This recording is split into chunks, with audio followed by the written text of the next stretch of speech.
వేదికపై ఉన్నటువంటి సహచర మంత్రివర్గ సభ్యులు, పార్లమెంట్ సభ్యులు,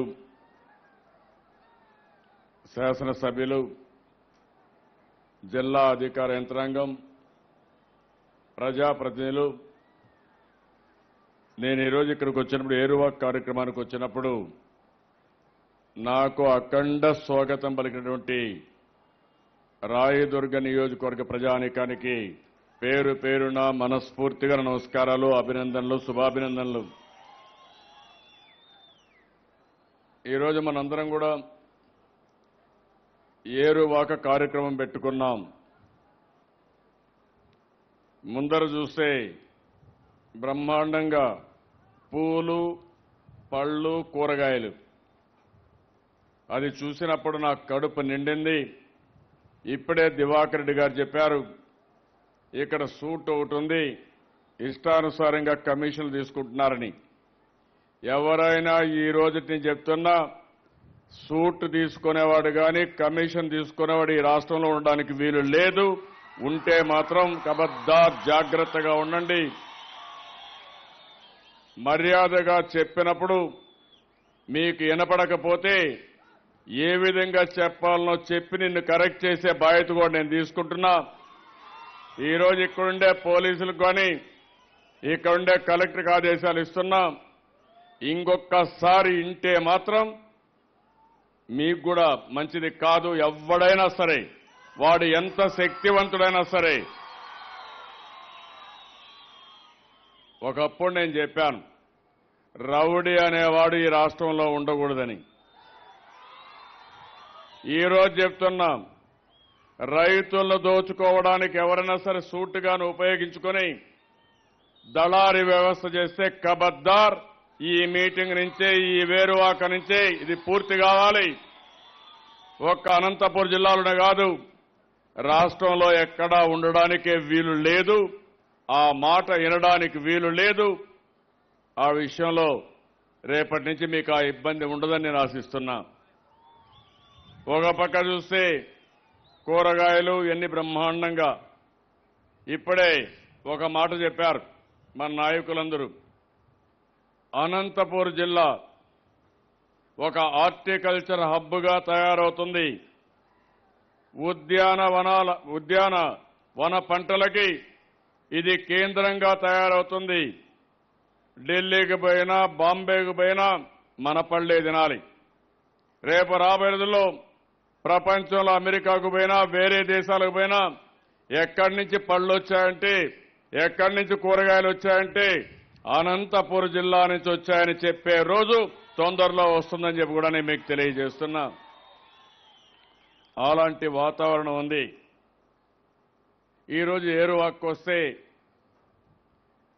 3 పాటలు చూశాను. ఒక పండుగ వాతావరణం.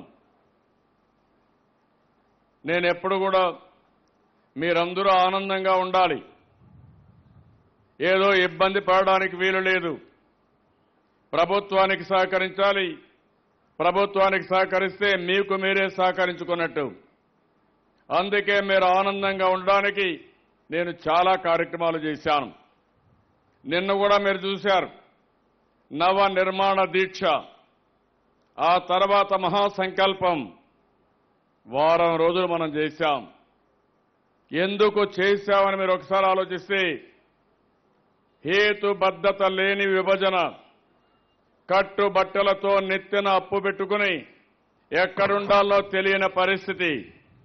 మొదటి రోజు నేనుండింది బస్సులోనే. నా బస అదే, నా ఆఫీసు. అక్కడి నుంచి ప్రయాణమయ్యాం. ఆ నుంచి ముందుకొచ్చాం. తర్వాత క్యాంప్ ఆఫీసు పెట్టాం. ఆ తర్వాత చూస్తే ట్రాన్సిట్ సెక్రటరియట్ కట్టుకున్నాం.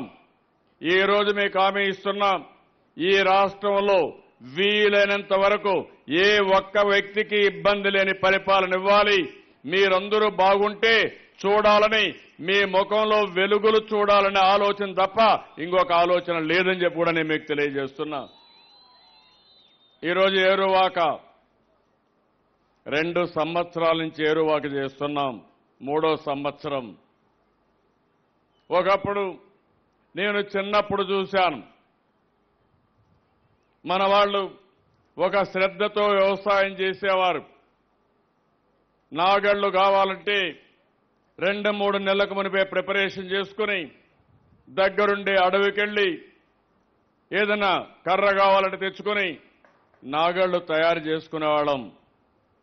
అక్కడి నుంచి సీజన్ తొలకరి వర్షం పడంగానే నేరుగా ప్రతి ఒక్కరూ పూజ చేసి పవిత్ర సంకల్పం చేసి ఏదైతే నేల తల్లిని నమ్ముకొని ముందుకు పోయేవాళ్ళం. అయితే రాను రాను పరిస్థితులు మారాయి. ఈరోజు నేను చూశాను 3 పాటలకు చూస్తే మన నాయకుడు ఎన్టీ రామారావు గారు ఆ రోజు యాక్ట్ చేసిన సినిమాలో ఏరువాక సాంగ్ ఈ రోజు మనం పెట్టుకున్నామంటే ఇది ఒక చరిత్ర అని చెప్పి కూడా నేను మీకు తెలియజేస్తున్నా. భవిష్యత్తులో ఏరువాక ఒక ఉత్సవంగా జరగాలి. దానికి కూడా కారణం ఉంది. వ్యవసాయం మీద శ్రద్ధ రావాలి. ఇప్పుడే మీరు చూశారు, ఒక మిత్రుడు ఐటీ చేశాడు.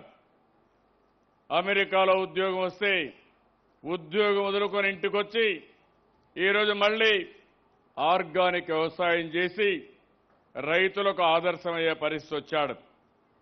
అంతేకాకుండా జిల్లా అనంతపురం అసోసియేషన్ పెట్టి రైతులకు ఎనలేని సేవలు చేయడం కోసం ముందుకొచ్చే పరిస్థితికి వచ్చారు. అంటే దీన్ని మనం ఆలోచించుకోవాల్సింది మన భవిష్యత్తు మన చేతుల్లో ఉంది. నేను అందుకనే మీరు చూసినప్పుడు ఎక్కడ ఏరువాక చేయాలంటే ఈ సంవత్సరం దానికి అనువైన ప్రదేశం అనంతపురని, అందులో కూడా అనంతపురంలో వెనుకబడిన ప్రాంతం ఏదంటే ఈ రాయదుర్గం కాబట్టి ఇక్కడి నుంచే ప్రారంభించాలని ఈరోజు ఇక్కడ ప్రారంభించాం. ఈరోజు ప్రభుత్వాన్ని మీరు చూసినప్పుడు ఒకసారి వాస్తవాలు కూడా మీరు దృష్టిలో పెట్టుకోవాల్సిన అవసరం ఉంది. దేశంలో తక్కువ వర్షపాతం పడే జిల్లా అనంతపూర్ జిల్లా. 552 మిల్లీమీటర్లు అంటే 55 సెంటీమీటర్ల వర్షం పడుతుంది. ఇంకో పక్కన మీరు చూస్తే పోయిన సంవత్సరం చాలా తక్కువ వర్షం పడింది. అంటే దీంట్లో 38% వర్షం తక్కువ పడింది. ఇంతకు మునుపంతా కూడా అనంతపురం తక్కువ వర్షపాతం భారతదేశంలో పడే జిల్లా అనంతపురం జిల్లా. చాలా మంది అన్నారు అనంతపురం జిల్లా ఎడారిగా మారిపోతుందని. ఇప్పుడే చూశాం 2 మండలాలు. ఈ 2 మండలాలు చూస్తే ఎడారిగా మారిపోయే ఛాయలు వస్తున్నాయి. కనేకల్ గాని బొమ్మనహల్ గాని. నేను అందుకనే ఆలోచించాను, ఇది జరగడానికి వీలు లేదు. అనంతపురం జిల్లాని ఎడారిగా మారే సమస్య లేదు. రాయలసీమ రాళ్ల సీమ కాదు, రతనాల సీమగా చేసే బాధ్యత నేను తీసుకుంటున్నాను. ఇప్పుడే దివాకర్ రెడ్డి గారు అన్నారు, ఇది సాధ్యమా అని. చాలా మందికి అనుమానం, పట్టిసీమ సంవత్సరంలో పూర్తి అవుతుందా అని. నేను ఒకటే చెప్పా, పూర్తి అవుతుందని చెప్పాను. కొంతమంది అన్నారు మేము రాజకీయ సన్యాసం తీసుకుంటామన్నారు, రాజకీయాల్లో ఉండమన్నారు. నేను మాత్రం పట్టిసీమని 12 నెలల్లో పూర్తి చేశాను కానీ వాళ్ళకి మాత్రం సిగ్గు కూడా లేకుండా మళ్ళా రాజకీయాల్లోనే ఉన్నారు. అది వాళ్ళ పరిస్థితి. ఈరోజు పోలవరం తెలుగు జాతికి, ఆంధ్రప్రదేశ్కి జీవనాడి. ఈ ప్రాజెక్టు పూర్తి కావాలి. ఇది ఒక మహాసంకల్పం. గోదావరి పుష్కరాల సమయంలోనే ఒక సంకల్పం చేశాను. ఆ సంకల్పం మీరు చూస్తే గోదావరి తల్లి సాక్షిగా, నది సాక్షిగా నేను కోరింది పోలవరం ప్రాజెక్టు పూర్తి కావాలి. రాష్ట్రంలో ఉండే ప్రాజెక్టులన్నీ పూర్తి కావాలి. వర్షపు నీటిని భూగర్భ జలాలుగా మార్చుకోవాలి. ఈ రాష్ట్రంలో కరువు లేని రాష్ట్రంగా ఆశీర్వదించమని నేను ఆ రోజే మహాసంకల్పం చేశాను. మొన్న కృష్ణా నది, మొన్న మనం పుష్కరాలు చేసుకున్నాం. ఆ రోజు కూడా నేను ఒక సంకల్పం చేశాను. మళ్ళీ ముందు చేసిన సంకల్పాన్ని బలోపేతం చేయడానికి ఆ రోజు నేను చేసిన సంకల్పం మీరు చూస్తే ఈ 2 నదుల కలయిక చేశాం. భవిష్యత్తులో గోదావరి పెన్నా నది కలయిక జరగాలి. మీరు ఒక్క విషయం గుర్తుపెట్టుకోవాలి, మనకు అచంచలమైన శక్తి సామర్థ్యాలు ఉన్నాయి. మనిషి టెక్నాలజీ సాధించే పరిస్థితికి వచ్చాం. ఇక్కడే ఈ ఊర్లో మీ పొలంలోకి వెళ్ళి ఒక స్మార్ట్ ఫోన్లో మన పొలంలో ఉండే పంట ఒక ఫోటో తీసుకుని ఆ ఫోటో తీసుకుంటానే నేరుగా సెంట్రల్ సర్వర్కి వెళ్ళి ఆర్టిఫిషియల్ ఇంటెలిజెన్స్తో దానికి ఏ రోగం ఉందో, దానికి ఏ మందు కొట్టాలో ఆటోమేటిక్గా మనకిచ్చే పరిస్థితి వచ్చింది. మీరు కానీ సరైన సమయంలో చేరలేదు. అది ప్రారంభం. ఈరోజు దీన్ని పగడ్బందీగా చేస్తున్నాం. భవిష్యత్తులో పిడుగు వల్ల ఎవరూ చనిపోకుండా కాపాడే శక్తి ఈ ప్రభుత్వానికి ఉందని చెప్పి కూడా నేను మీకు తెలియజేస్తున్నా. ఈరోజు టెక్నాలజీలో ఇంత మునిపే మిత్రుడు దివాకర్ రెడ్డి గారు చెప్పినట్టు అనూహ్యమైన టెక్నాలజీ వచ్చింది.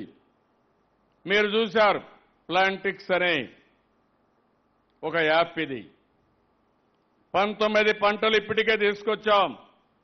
రేపు రాబోయే రోజుల్లో మిగిలిన పంటలన్నీ కూడా తీసుకొచ్చి మీరు ఎక్కడికక్కడ మొత్తం కూడా మీరు చూస్తే దాన్ని తెగులు రాకుండా ముందు జాగ్రత్తలు తీసుకునే అవకాశం వస్తుంది. ఇప్పుడే జిల్లా కలెక్టర్ చూశారు, మనం తవ్విన పంట కుంటల్ని బ్రహ్మాండమైన ఒక సాంగ్ తీసుకొచ్చారు. జిల్లాలో డ్రోన్స్తో రన్ చేశారు. నిన్న వర్షం పడింది. 2 రోజుల్లో తీసుకొచ్చి మన ముందర మనకు చూపించే పరిస్థితికి వచ్చారు. అంటే దీన్ని బట్టి మీరు గుర్తుపెట్టుకోవాల్సిన అవసరం ఉంది. ఈరోజు సాయిల్ టెస్టింగ్ చేస్తున్నాం. మన శరీరంలో ఏదైనా ఇబ్బందులుంటే మనం ఏ విధంగా అయితే హాస్పిటల్కి పోయి పరీక్షలు చేసుకుంటామో అదే మరిగా మన భూమిలో పౌష్టిక లోపాలు ఏమున్నాయో దానిపైన కూడా ఒకసారి సాయిల్ టెస్టింగ్ చేస్తున్నాం. ఇవన్నీ కంప్యూటర్లో పెడుతున్నాం. దీన్ని బేస్ చేసుకుని ఏవి మైక్రో న్యూట్రియంట్స్ ఇవ్వాలి, అదే మరి ఎరువులు ఎట్లయ్యాలి, ఏం చేస్తే ఇవన్నీ కరెక్ట్ అవుతాయో అవన్నీ చేసే పరిస్థితికి వచ్చాం. పోయిన సంవత్సరం మీరు చూశారు, నేను రెయిన్ గన్ పెట్టాను. చాలా మంది అనుకున్నారు ఇది సాధ్యం కాదని. ఆ సంవత్సరం ఇక్కడ నీళ్లు లేవు, అయినా కూడా కొంతవరకు పంటకు నీళ్లు ఇచ్చాం. కొంతవరకు పంట కనీసం పశువులకైనా సరే గడ్డొచ్చే పరిస్థితి వచ్చింది. దాన్ని పగడ్బందీగా ఈ సంవత్సరం చేస్తున్నాం. ఈరోజు గుమ్మగట్ట ఏ ఊర్లో ఏ పంట మీరు వేశారో చూస్తాం. ఏ భూమి సాయిల్ మాయిశ్చర్ ఎండిపోతుందో చూస్తాం.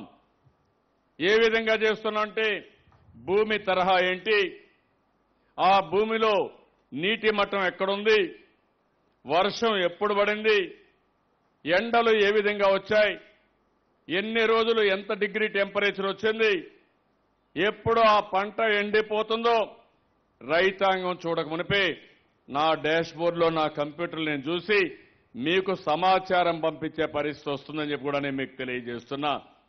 పోయిన సంవత్సరం జరిగింది. ఇక్కడ రాజకీయ నాయకులు ఉన్నారు, ప్రభుత్వ యంత్రాంగం ఉంది, రెయిన్ గన్లు కూడా ఉన్నాయి. సరైన సమయంలో ఎవరు నాకు సమాచారం ఇవ్వలేకపోయారు. ఆ తర్వాత అప్పటికే లేట్ అయింది. నేనే వచ్చాను, 5 రోజులు కూర్చున్నాను. అప్పుడే నేను ఆలోచించాను, అనంతపురం జిల్లాని కరువు రైతు జిల్లానే కాదు నెంబర్ 1 జిల్లాగా చేసే వరకు నేను ఇక్కడికి వస్తానని చెప్పి రావడమే కాదు, నా జన్మదినం కూడా అనంతపురం జిల్లాలో జరుపుకుంటున్నానంటే అది నాకు ఈ జిల్లా పట్ల ఉండే అభిమానం, బంధం అని చెప్పి కూడా నేను మీకు తెలియజేస్తున్నా. అయితే నేను మిమ్మల్ని కోరేది, మీరు నన్ను నమ్ముతున్నారు. ఈరోజు నేను చూశాను, ఇక్కడే ఏరువాక చేశాం. బ్రహ్మాండమైన ఎద్దులు చాలా బాగున్నాయి. ఒక అతను చెప్తున్నాడు, ఒక ఎద్దు అయితే 2 కలిపి 5 లక్షల రూపాయలు. రైతులకు ఒక ఫ్యాషన్ ఇది, ఎంతైనా పర్వాలేదు, నేను కూడా బ్రహ్మాండమైన ఎద్దులు నడపాలి, ఉండాలి, అదో గౌరవం, అది రైతుకు ఒక అభిమానం. అదే మరి విత్తనాలు వేశాం. అదే సమయంలో ట్రాక్టర్ కూడా ఎక్కాను. మీరు చూశారు, మీకంటే బాగా దున్నాను. అవునా కాదా అని మిమ్మల్ని అడుగుతున్నా. మీరంతా కూడా ట్రాక్టర్ దున్నాలంటే నామోషిగా ఉన్నారు. ఒకప్పుడు మడకలు దున్నాం కానీ ఇప్పుడు ట్రాక్టర్ దున్నడం కూడా, పొలం దగ్గరికి పోవడం కూడా కొంతమంది నామోషిగా ఫీల్ అవుతున్నారు. అందుకే నేను ఏరువాక పెట్టాను. కొంతమందికి ఎక్కడ వ్యవసాయం జరుగుతుంది, కూరగాయలు ఎక్కడి నుంచి వస్తున్నాయి, వేరుశెనగ ఎక్కడి నుంచి వస్తుంది, లేకుంటే రైస్ ఎక్కడి నుంచి వస్తుందో తెలియకుండా ఊహాగానాల్లో ఉంటారు. రైతును గౌరవించాలి, రైతును ఆదరించాలి, రైతుకు ఇబ్బందులు లేకుండా చేయాలి. అప్పుడే ఈ సమాజంలో శాంతి సుస్థిరత ఉంటుంది. మీరు ఒకసారి ఆలోచించండి. నా దగ్గర డబ్బులు లేవు, చాలా మంది ఇవ్వలేమన్నారు, చాలా మంది అన్నారు ఇది అసాధ్యమన్నారు. వాస్తవంగా అసాధ్యమే.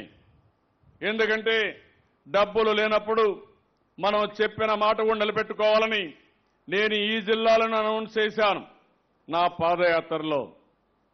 ఆ రోజు సమైక్య ఆంధ్రప్రదేశ్ ఉంది, తర్వాత మార్పులు వచ్చాయి, అప్పులతో తిరిగి ఇక్కడికి వచ్చాం. కానీ మాట నిలబెట్టుకోవడానికి, రైతు ఇబ్బందులు తొలగించడానికి నేను ఆ రోజు ముందుకు పోయాను. ఆ రోజు మీరు చూస్తే ఇప్పటికి కూడా స్వతంత్ర భారతదేశంలో ఏ రాష్ట్ర ప్రభుత్వం చేయని విధంగా 24,000 కోట్ల రూపాయలు రుణ విముక్తి చేసిన ఏకైక ప్రభుత్వం ఈ తెలుగుదేశం ప్రభుత్వం అనే విషయం మీరు గుర్తుపెట్టుకోవాలి. ఈ రోజు ఉత్తరప్రదేశ్లో చేశారు. సన్నకారు చిన్నకారు రైతులకు 1,00,000 రూపాయలు. తెలంగాణలో చేశారు. రైతులకు 1,00,000 రూపాయలు అందరికీ చేశారు. నేను చేసింది 50,000 రూపాయలు వన్ టైం సెటిల్మెంట్ ఇచ్చి సన్న చిన్న అనే తారతమ్యం లేకుండా అందరికీ 1,50,000 రూపాయలు ఇచ్చాను. నా దగ్గర డబ్బులు లేవు, కష్టాల్లో ఉన్నాం. అయినా కూడా నేను ఆలోచించి 5 సంవత్సరాలు ఇస్తాను.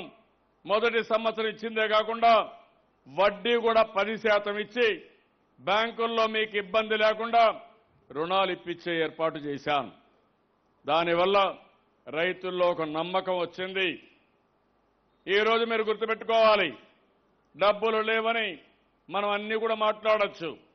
కానీ ఈ రోజు నేను ఆలోచించింది మన తెలివితేటలు ఉపయోగించి ప్రాధాన్యతలు పెట్టి పోలవరం ప్రాజెక్టు పూర్తి చేసుకోవడానికి నాంది పలికాను.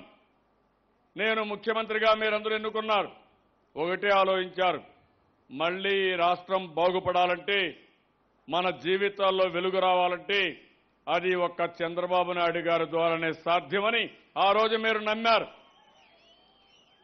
అనంతపురం జిల్లా నా జీవితంలో ఎప్పుడూ మర్చిపోలేను.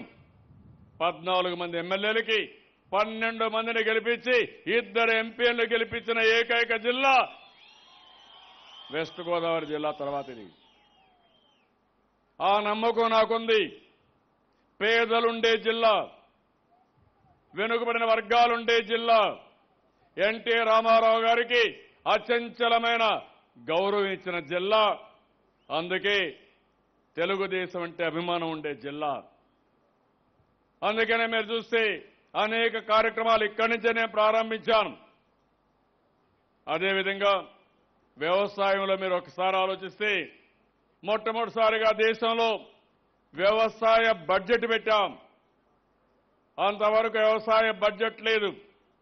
వ్యవసాయ బడ్జెట్ పెట్టి వ్యవసాయాన్ని ఏ విధంగా అభివృద్ధి చేయాలో దానికి కూడా శ్రీకారం చుట్టాం. ఈ రోజు మీకు హామీ ఇస్తున్నా, ఏరువాక రాబోయే రోజుల్లో రాష్ట్ర ఫెస్టివల్ గా ఉంటుంది. ఇది ఒక సంక్రాంతి ఏ విధంగా చేసుకుంటారో, ఒక రంజాన్ ఏ విధంగా చేసుకుంటారో, ఒక క్రిస్మస్ ఏ విధంగా చేసుకుంటారో ప్రతి ఒక్కరూ కలిసి ఈ ఏరువాక ఫంక్షన్ చేసుకోవాల్సిన అవసరం ఉంది.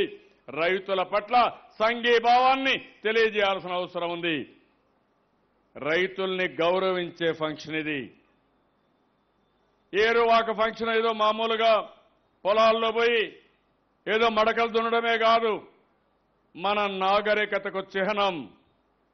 మన సంస్కృతి సాంప్రదాయాలకు ప్రతీక.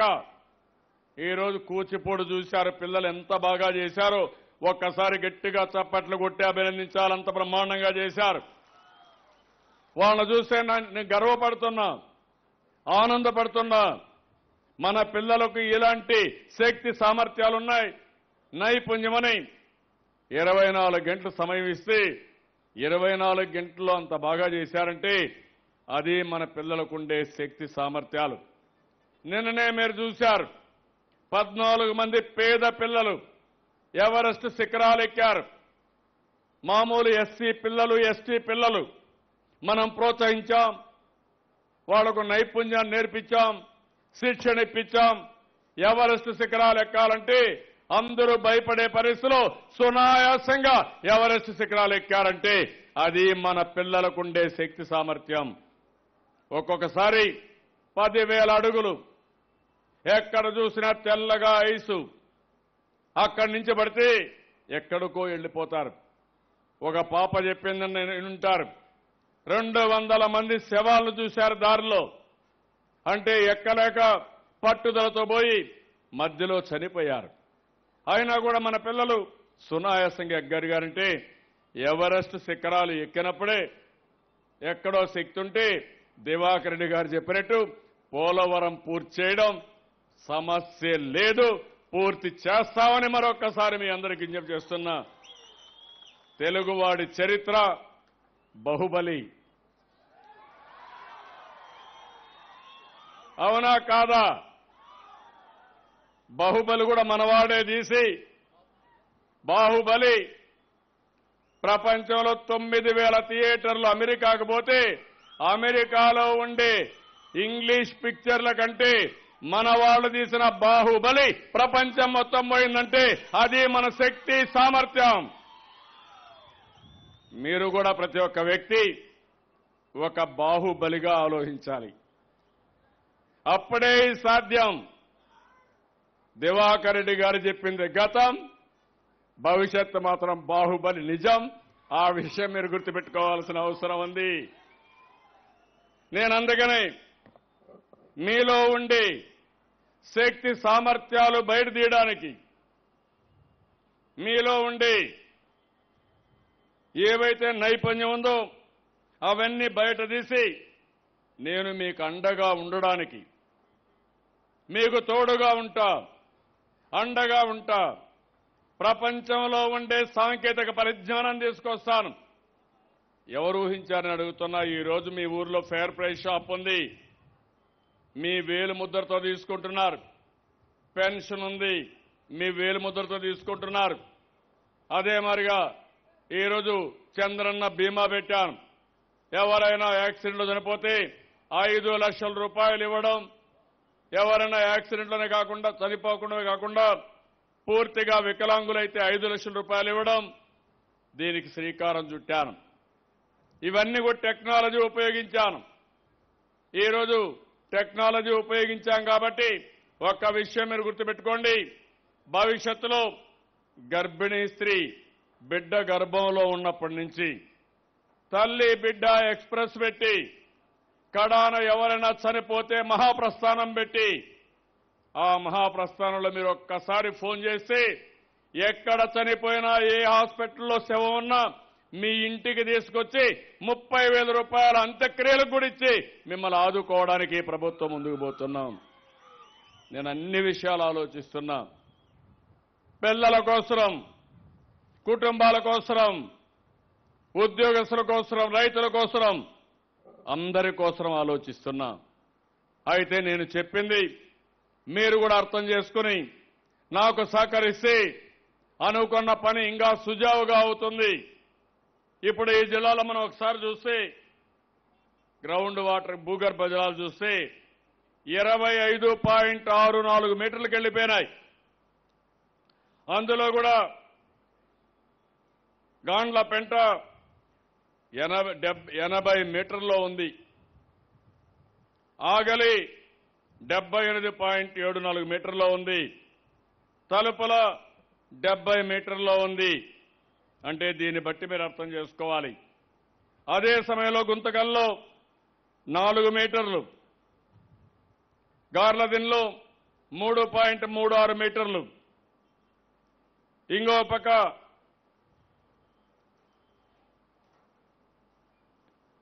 గుంతకల్లో మున్సిపాలిటీలో 3.3 మీటర్లు, అంటే 3.3 మీటర్ల నుంచి 80 మీటర్లకు వెళ్లే పరిస్థితి వచ్చింది. ఇంకొక పక్క నేను ఒక మెసేజ్ మీకు అందరికీ ఇచ్చాను. ఆ మెసేజ్ ప్రకారం భూగర్భ జలాలు వర్షాకాలం తర్వాత 3 మీటర్లో ఉండాలి. వర్షాకాలం కంటే ముందు 8 మీటర్లో ఉండాలి. దీనికి ఒకవేళ మనం చేయకపోతే బ్యాంకులో అప్పు తీసుకుని ఓసారి అప్పు తిరిగి పే చేయలేకుండా ఏ విధంగా అయితే సమస్యల సుడిగుండంలో పోతామో అదే జరుగుతుంది.